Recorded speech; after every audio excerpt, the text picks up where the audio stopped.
Hello friends, I am Sumitra and welcome to TET Manthan. तो आज की इस वीडियो में हम डिस्कस करने वाले हैं मैथ्स पेडागोजी के कुछ टॉप 15 क्वेश्चंस को डिस्कस करेंगे। ये आपके प्रीवियस ईयर क्वेश्चंस हैं।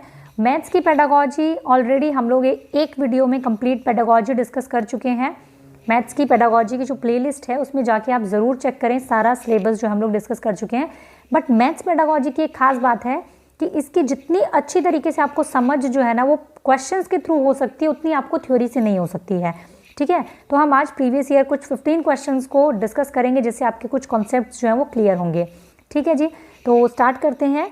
और आप लोग भाई सीटेट के सभी स्टूडेंट्स जो हैं तो आप लोग ज़्यादा से ज़्यादा वीडियो को ज़रूर शेयर करें, क्योंकि क्या होता है यूट्यूब का कुछ एल्गोरिदम इसी टाइप का है कि अगर कोई टीचर, अगर कोई कंटेंट आपको पसंद है तो उसे आप लोगों को ही आगे लेकर के जाना है। ठीक है, स्टार्टिंग में क्योंकि यूट्यूब उसको नहीं पहचानता है। कोई भी टीचर जो न्यू ज्वाइन करता है तो अपना चैनल बहुत ज़्यादा पुराना नहीं है, नया ही चैनल है, कुछ 5-6-7 मंथ्स हुए हैं अभी तक, है ना। तो आप लोग जितना सपोर्ट करेंगे उतना ही हम आगे बढ़ पाएंगे। तो आप लोगों की शेयरिंग से ही सब कुछ हो पाएगा। तो सब लोग अच्छे से शेयर कीजिए अपने सभी फ्रेंड्स के साथ में, अपने जो भी आप लोग सीटेट की प्रिपरेशन कर रहे हैं उनके साथ में।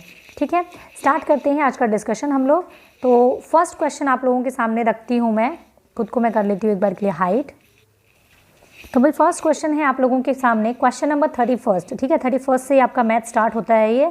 ठीक है, तो फर्स्ट क्वेश्चन है आप लोगों के सामने, the assessment of what children learn in mathematics in primary classes should not focus on. मतलब प्राइमरी क्लासेस, प्राथमिक कक्षाओं में बच्चे गणित में क्या सीखते हैं, इसके आकलन का ध्यान किस पर नहीं होना चाहिए। जब आप उनको असेस करते हैं तो आपको किस चीज़ पर ज़्यादा फोकस नहीं करना चाहिए। भाई बच्चे जो हैं उनकी अंडरस्टैंडिंग हो सके मैथमेटिकल कॉन्सेप्ट की, ये बात तो ठीक है। ठीक है, development of mathematical language, mathematics यानी गणितीय भाषा का विकास हो जाए। तो हमने मैथ्स की पेडागोजी में बिल्कुल ये सीखा था कि प्राइमरी क्लासेस में बच्चा गणित की भाषा समझने लग जाए। ठीक है, सिंबल्स को समझने लग जाए। ठीक है, अर्ली नंबर कॉन्सेप्ट को समझने लग जाए, वो एक ज़रूरी चीज़ है। ठीक है जी, नेक्स्ट है आपका प्रिसाइजनेस इन आंसरिंग मैथमेटिक प्रॉब्लम। ठीक है भाई, गणित की समस्याओं का जवाब देने में बिल्कुल सटीकता आ जाए, या फिर तर्क कौशल का विकास हो जाए, रीजनिंग स्किल जो है उसकी डेवलप हो जाए, ये बात भी ठीक है। लेकिन बिल्कुल सटीकता आप कहेंगे ना, अगर प्रिसाइजनेस आ जाए एक बच्चे के अंदर प्राइमरी क्लास में ही, तो ये हमारा असेसमेंट का जो है इस पर हम बहुत ज़्यादा ध्यान नहीं देते हैं, क्योंकि बच्चा छोटा है। हम चाहते हैं उसके मैथमेटिक्स के कॉन्सेप्ट जो है वो क्लियर हो जाएं, उसकी रीजनिंग थोड़ी स्किल उसकी डेवलप हो जाए और उसको मैथमेटिक्स की लैंग्वेज समझ में आने लग जाए। इतना इनफ होता है प्राइमरी स्कूल, मतलब प्राइमरी क्लासेस के बच्चों के लिए, क्योंकि बहुत छोटे बच्चे होते हैं। ठीक है, तो इसका आंसर आपका सेकंड हो गया। नेक्स्ट देख लेते हैं, what sequence of the following instruction should be followed in development of a mathematical concept in elementary classes. अब प्राथमिक कक्षाओं में गणितीय अवधारणा के विकास में निम्नलिखित निर्देशों का अनुक्रम जो है वो क्या होना चाहिए। गणितीय अवधारणा के बारे में पूछा गया है और प्राइमरी क्लासेस की बात की जा रही है, तो कौन सी चीज़ को आप सबसे पहले नंबर पे रखेंगे, ये आपसे पूछा जा रहा है। ठीक है, तो अगर हम देखें, चित्र बनाना, प्रतीकात्मक प्रतिनिधित्व का उपयोग करना, अनुभव प्रदान करना या भाषा के माध्यम से समझाना। तो देखो, सबसे पहले हम क्या करते हैं, उनको एक्सपीरियंस प्रोवाइड करवाते हैं। एक्सपीरियंस कैसा, कॉन्क्रीट चीज़ों को दिखा करके हम उनको कुछ अनुभव देते हैं। ठीक है, जैसे कि आपने कोई बॉल दिखाया, देखो ये सर्कल शेप का है ना। उसके बाद में आपने बॉल को बिल्कुल छू के बच्चे ने देखा कि अच्छा देखो ये मतलब सर्कल जैसा है, गोल गोल है बिल्कुल। ठीक है, जब ये वाली बात यहाँ हो जाती है फिर हम उसको सिखाते हैं लैंग्वेज के माध्यम से, क्योंकि भाषा तो बच्चा समझ रहा है ना कुछ कुछ। उसके बाद हम उस कॉन्क्रीट ऑब्जेक्ट के साथ में हम अपनी लैंग्वेज को ऐड करते हैं। ठीक है, तो सबसे पहले हमारा थर्ड वाला हो गया। ठीक है, फिर होता है फोर्थ वाला। तो ये ऑप्शन हमारा वैसे तो यहीं बन रहा है सिर्फ, और कहीं नहीं बन रहा है, फिर भी हम देख लेते हैं। देखो, फिर आता है हमारा फर्स्ट वाला, फिर हम उसको पिक्चर बनाना सिखाते हैं। ठीक है, कि भाई ये हो गया आपका सर्कल, ये हो गया आपका स्क्वायर, इस तरीके से हम पिक्चर्स बनाना सिखाते हैं बच्चे को। और उसके बाद में यूजिंग सिंबॉलिक रिप्रेजेंटेशन, उसके बाद में हम क्या करते हैं, सिंबॉलिक रिप्रेजेंटेशन देते हैं। जैसे प्लस के लिए हम लोग बताते हैं ये वाला साइन है। पहले हमने दिखाया भाई देखो 2 टॉफ़ी है, एक ये वाली टॉफ़ी है, एक ये वाली टॉफ़ी है, इन दोनों को अगर हमने एक साथ ले लिया तो ये 2 हो गई है। बाद में हम सिखाते हैं सिंबल्स के थ्रू, भाई ये प्लस का साइन है, ये माइनस का साइन है। ठीक है, इस तरीके के सिंबल्स। तो ये हमारा कुछ एक क्या रहता है, सीक्वेंस रहता है बच्चों को सिखाने का। ठीक है, तो आपका आंसर क्या रहेगा, थर्ड, फोर्थ, फर्स्ट और सेकेंड। ठीक है जी, नेक्स्ट देख लेते हैं क्या आपका नेक्स्ट क्वेश्चन है आपका कि बच्चा जो है, a child subtract 2 numbers as shown as below. भाई बच्चा क्या कर रहा है, 82 में से 27 माइनस कर रहा है, तो वो क्या कर रहा है, 64 बचा रहा है। ठीक है। और किस तरीके से माइनस कर रहा है देखो, तो निम्नलिखित में से कौन सा कथन बच्चे की सीखने का बोध कराता है, उसकी लर्निंग के बारे में कौन सी स्टेटमेंट जो है वो सही है। The child has misconception about place value in the process of subtraction, यानी बच्चे को घटाव की प्रक्रिया में स्थान के बारे में गलत धारणाएं हैं। या फिर the child does not know how to subtract, बच्चे को पता ही नहीं है कि वो कैसे सब्ट्रैक्ट करना है। अगर उसको पता नहीं होता तो 4 में से 3 को भी तो सब्ट्रैक्ट नहीं कर पाता ना, वो 8 में से 2 को भी सब्ट्रैक्ट नहीं कर पाता। तो इसका मतलब सब्ट्रैक्शन तो उसको आता है, कुछ और प्रॉब्लम है। The child knows the process of subtraction of 2 digit number, 2 digit number के सब्ट्रैक्शन को जानता है। तो भैया 2 डिजिट तो है ये, फिर तो कर देता वो आराम से। It is mistake and it can be rectify by repeated practice, ये कह रहा है कि भाई ये गलती है, इसको बार बार करके सुधारा जा सकता है। भाई बच्चा बार बार अगर एक ही गलती करेगा तब क्या करेंगे। इसका मतलब क्या है कि एक बच्चे के कॉन्सेप्ट में प्रॉब्लम है। यहाँ पे क्या है, बच्चा जो है जब सब्ट्रैक्शन कर रहा है तो वो प्लेस वैल्यू के प्रोसेस को नहीं समझ पा रहा है, उसको ये नहीं मालूम है कि यहाँ पे जो ये 3 है, यहाँ से हम एक कैरी उठा करके इसको 13 यहाँ पर मान सकते हैं और फिर 13 में से 7 हमें माइनस करना है। वो क्या कर रहा है, यहाँ उल्टा माइनस कर रहा है, 7 में से 3 माइनस कर रहा है। मतलब उसको ये भी पता है कि 3 में से 7 माइनस तो नहीं हो सकता है, तो वो उल्टा माइनस कर रहा है। 7 में से 3 माइनस कर रहा है, 8 में से 2 माइनस कर रहा है। इसका मतलब उसको क्या नहीं मालूम है, इनकी प्लेस वैल्यूज़ के बारे में उसको आइडिया नहीं है। ठीक है, नेक्स्ट देख लेते हैं क्या है आपका, arrange the following steps of cycle of learning and assessment in order. अधिगम और आकलन के चक्र के निम्न चरणों को क्रम में व्यवस्थित करना है कि कौन कौन सी चीज़ें पहले आती है, कौन सी बाद में आती है।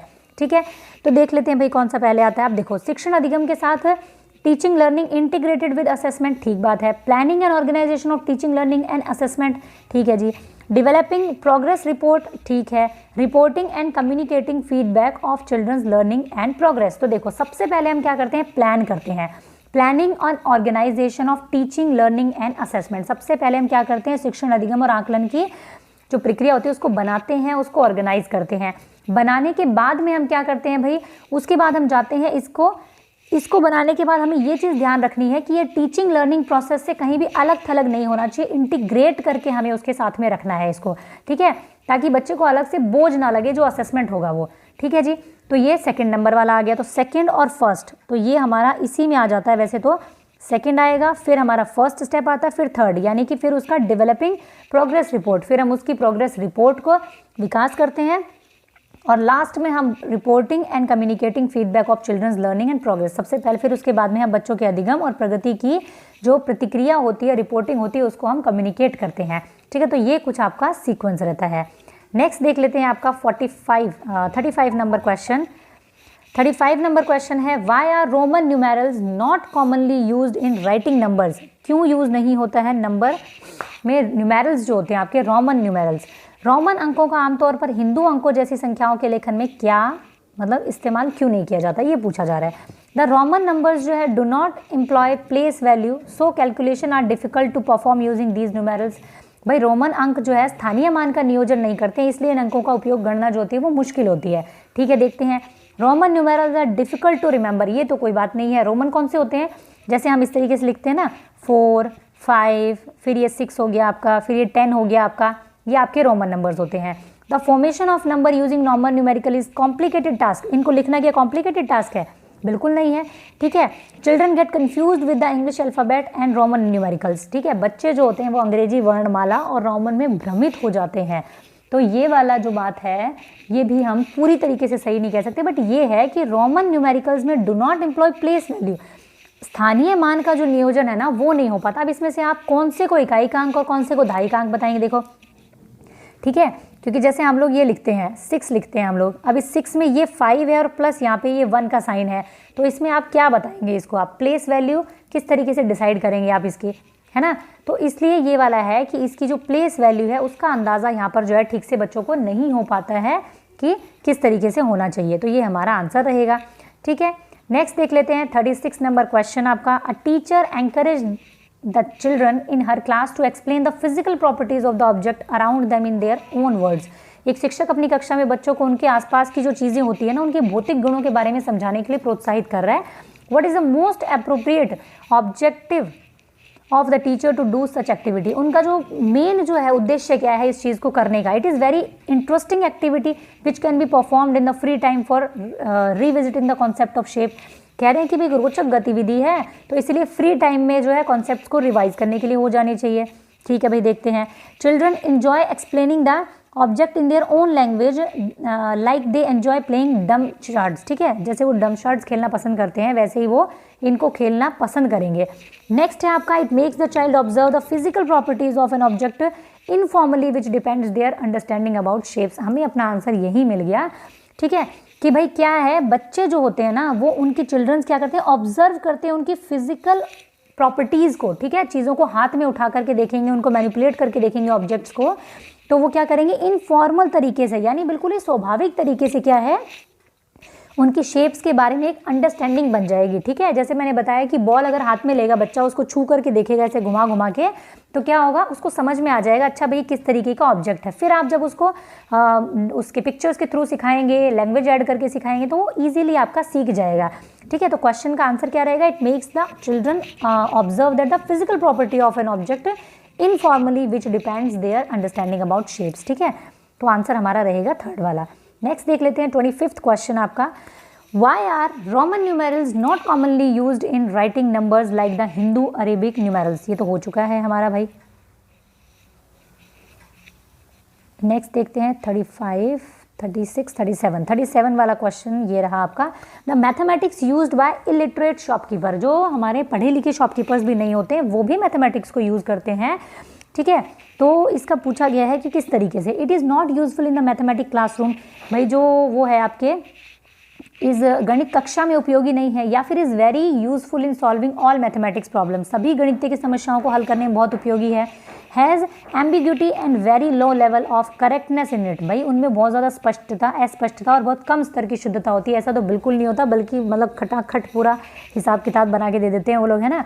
Should be discussed by the teacher in classroom as an alternative strategy in solving related problem. तो बिल्कुल ठीक बात है ये आपकी कि 4th नंबर वाला ऑप्शन, कि भाई ये चीज़ जो है ना वो आपकी डिस्कस की जानी चाहिए कि अशिक्षित दुकानदार द्वारा उपयोग किए जाने वाले गणित की संबंधित समस्याओं को हल करने में वैकल्पिक रणनीति के रूप में कक्षाओं में शिक्षकों द्वारा चर्चा की जानी चाहिए।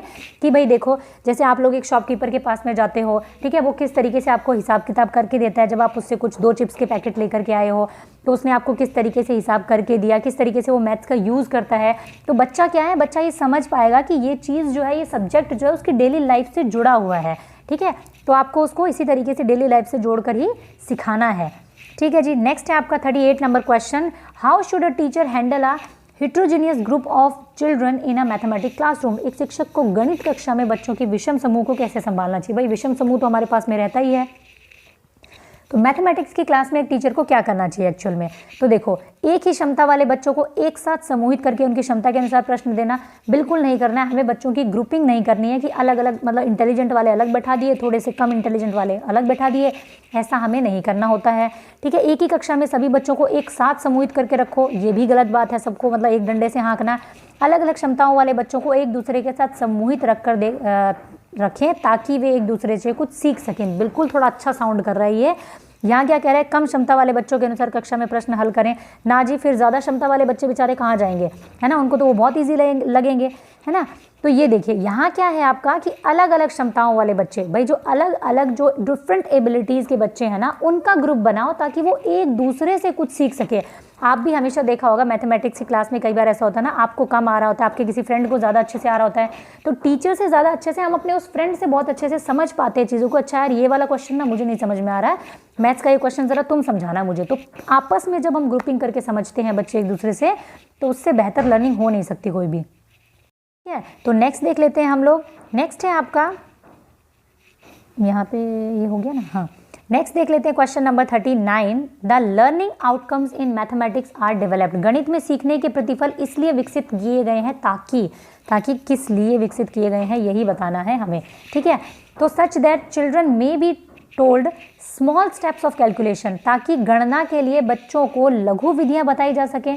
अच्छा जी, ठीक है, विभिन्न शैक्षणिक सर्वेक्षणों में बच्चों की उपलब्धियां बढ़ाई जा सके। भाई जितनी भी एजुकेशनल सर्वे होते हैं उसमें बच्चों की आपको अचीवमेंट्स बढ़ा के दिखानी है। ठीक है, बच्चे द्वारा हासिल की जाने वाली कक्षावास दक्षता और कौशल को परिभाषित किया जाए। To define class wise competency and skill to be achieved by children. ठीक है, या फिर वर्ष की अंत परीक्षाओं में बच्चों को तैयार किया जाए। मतलब परीक्षाओं के लिए तैयार करना कभी हमारा उद्देश्य होता नहीं है। यहाँ पे क्या रहेगा, to define class wise competency and skill to be achieved by children. जब लर्निंग आउटकम्स आते हैं ना बच्चे के, तब हम देखते हैं कि बच्चों ने जिस क्लास में वो हैं उसके अकॉर्डिंग भाई बच्चों द्वारा हासिल की जाने वाली कक्षावास दक्षता और कौशल को परिभाषित किया जा सके। भाई उन्होंने किस तरीके से कितना सीखा है, कितनी स्किल उन्होंने अचीव की है, ये हम चेक कर सकें, ये आपका उद्देश्य रहता है। ठीक है जी। नेक्स्ट देखेंगे हम लोग क्वेश्चन नंबर 40। क्वेश्चन नंबर 40 देखेंगे, विच one of the following happening in the classroom is an activity. निम्नलिखित में से कक्षा में हो रहा कौन सा कार्य एक गतिविधि है। ठीक है, कौन सी है जिसको आप एक एक्टिविटी कहेंगे। Children explain how to do sums, explain कर रहा है जब चिल्ड्रन, तो वो एक्टिविटी का है कि वो तो लेक्चर हो गया है ना। Children reciting counting in form of rhyming, rhyming की फॉर्म में जो है बच्चे जो है रिसाइट कर रहे हैं। ठीक है। Children कॉपिंग from background, black board, black board से बच्चे जो कॉपी कर रहे हैं, कहाँ एक्टिविटी हुई फिर। चिल्ड्रन इंगेज इन एक्सप्लोरेशन, ये बिल्कुल ठीक बात है। बच्चे अगर एक्सप्लोर कर रहे हैं ना, इंगेज है अगर एक्सप्लोरेशन में, तो उससे अच्छा ऑप्शन हमें कोई और मिल नहीं सकता, फिर और कहीं देखने की ज़रूरत नहीं है। तो बच्चों का क्या है, इंगेज होना अगर होगा कहीं पर, तो दैट मीन्स वहाँ पर एक एक्टिविटी हो रही है। ठीक है। नेक्स्ट देख लेते हैं क्वेश्चन नंबर 41 आपका, to develop skill of counting among children which one of the following is not required to be learned as pre number concept. Pre number concept हमने डिस्कस किया था, बच्चों के बीच गिनती के कौशल को विकसित करने के लिए निम्नलिखित में से कौन सा पूर्व संख्या अवधारणा के रूप में सीखने के लिए आवश्यक नहीं है। प्री नंबर कॉन्सेप्ट में हमने एक चीज़ देखी है कि 1-to-1 कॉरेस्पेंडेंस होता है, बिल्कुल ठीक बात है। ठीक है, जैसे हम लोग सिखाते हैं, ये 1 है, इसके सामने हमने 1 एप्पल बना दिया, फिर 2 है। ठीक है, 2 के सामने हमने क्या किया, ऐसे 2 मैंगो बना दिए। ठीक है, तो ये क्या हो गया आपका, 1-to-1 कॉरेस्पेंडेंस हो गया आपका ये। फिर आपका सीरिएशन, सीरिएशन भी आता है आपका। क्रिएटिंग ग्रुप्स, ग्रुप्स भी आता है। रिसाइटिंग नंबर नेम रैंडमली, यानी कि संख्या नाम यादृच्छिक रूप से पढ़ना, ये आपका हम क्या है, अर्ली नंबर कॉन्सेप्ट में, जो प्री नंबर कॉन्सेप्ट होता है ना, उसमें नहीं हम लोग मानते। इसको क्या कहते हैं, रिसाइटिंग नंबर नेम्स रैंडमली, मतलब कि आप कह दो बच्चे को 5 का है तो बच्चे को 5 लिखना पड़े, फिर आप कह दो 8 का है तो बच्चा 8 लिखे।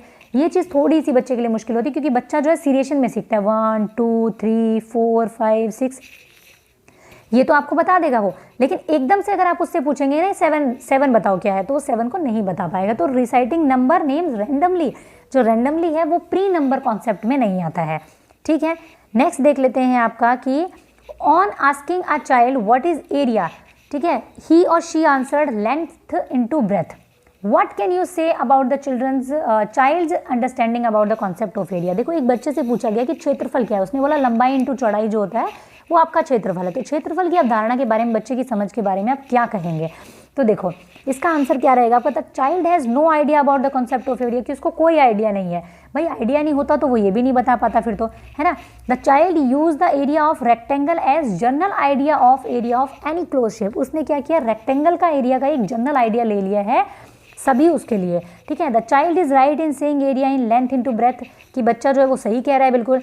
The child is confused between the concept of area and parameter, बिल्कुल ठीक बात है कि वो एरिया और पैरामीटर का जो कॉन्सेप्ट है ना, उसके अंदर में बच्चा कंफ्यूज है, ऐसा कहा जा रहा है। तो भाई नहीं, कंफ्यूज वाली बात भी हम नहीं कहेंगे, क्योंकि बच्चा जो है कंफ्यूज हम नहीं बताते हैं, ये भी नहीं होगा, ये भी नहीं होगा। इसका आंसर आपका रहेगा आंसर नंबर 2 आपका।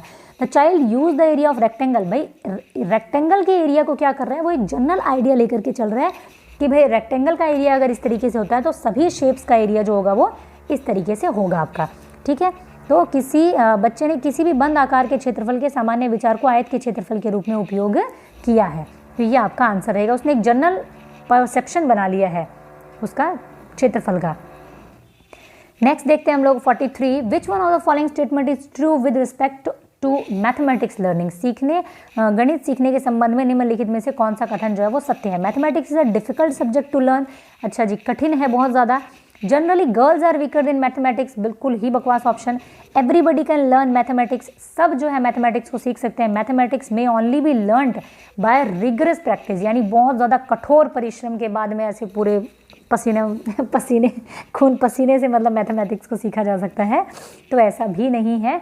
ठीक है। तो इसमें क्या रहेगा आपका, एवरीबडी कैन लर्न मैथमेटिक्स, हर कोई जो है वो गणित को सीख सकता है। इन सभी स्टेटमेंट्स में से एक जो बेस्ट ऑप्शन लग रहा है वो आपका ये लग रहा है कि हर कोई जो है वो गणित सीख सकता है। देखो एक जो पढ़ा लिखा आदमी है वो भी मैथ्स को यूज़ करता है, जो पढ़ा लिखा नहीं है वो भी मैथ्स को यूज़ करता है। दैट मीन्स हर इंसान जो है वो कहीं ना कहीं कुछ हद तक गणित को सीख सकता है, ये नहीं कहा मास्टर हो सकता है, बट वो कुछ हद तक सीख सकता है। ठीक है, नेक्स्ट देख लेते हैं हम लोग क्वेश्चन नंबर 44।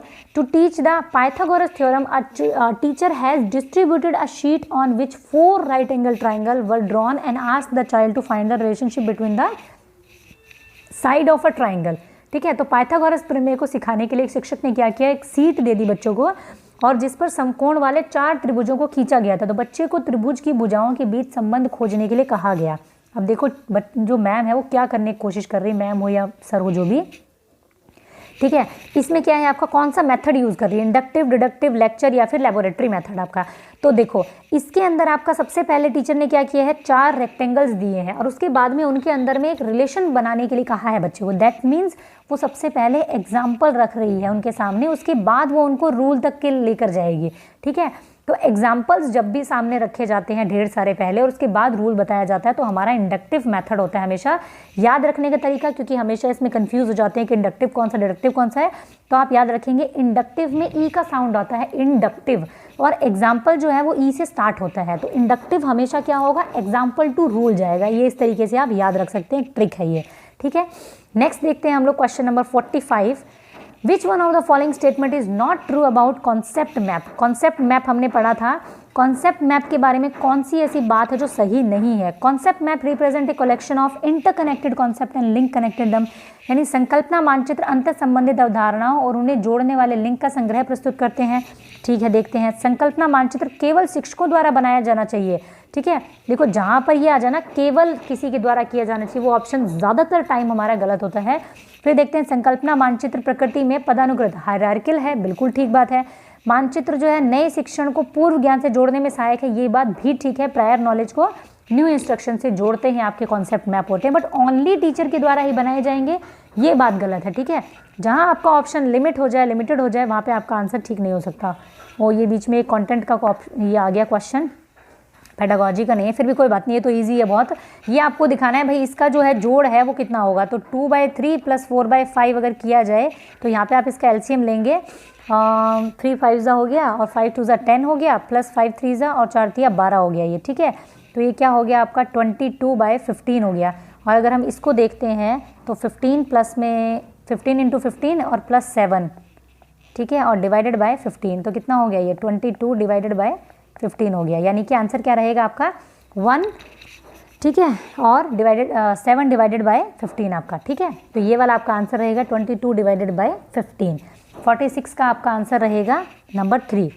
ये वैसे पेडागोजी का नहीं था, फिर भी ये इसमें आ गया तो हमने कर लिया, कोई दिक्कत नहीं है। ठीक है, तो ये आपके क्वेश्चंस थे मैथ्स पेडागोजी के जो हमने डिस्कस किए हैं अभी। कुछ टॉप 15 नहीं थे, शायद 16 ही हो गए या 16 17 हो गए शायद, ये है ना। तो ये आपके क्वेश्चंस थे। मैंने कुछ थोड़ा सा धीरे लेके चली हूँ इसको मैं, ताकि कॉन्सेप्ट्स को साथ में ले सकूँ। आंसर आपको देखने हैं तो दुनिया भर के आंसर मिल जाएंगे आपको, आंसर की में मिल जाएंगे और जहाँ मर्जी ढूंढोगे वहाँ मिल जाएंगे। लेकिन सिर्फ आंसर्स को देखोगे तो पेपर में मेरे हिसाब से क्वेश्चंस जो है वो नहीं लगा पाओगे, क्योंकि पेपर में अगर ज़रा सी स्टेटमेंट यहाँ वहाँ होगी तो आपका आंसर याद किया हुआ आपको बिल्कुल भी काम नहीं आएगा। कॉन्सेप्ट को समझो उस क्वेश्चन से, और कितने क्वेश्चन आपके सॉल्व हो सकते हैं उस चीज़ को समझिए। ठीक है, तो ये हमारा आज का था और कल डिस्कस करेंगे कुछ CDP के कुछ 1-2 टॉपिक जो रहते हैं वो मैं आप लोगों के लिए लेके आऊँगी। तो thank you, keep learning, keep supporting and keep sharing.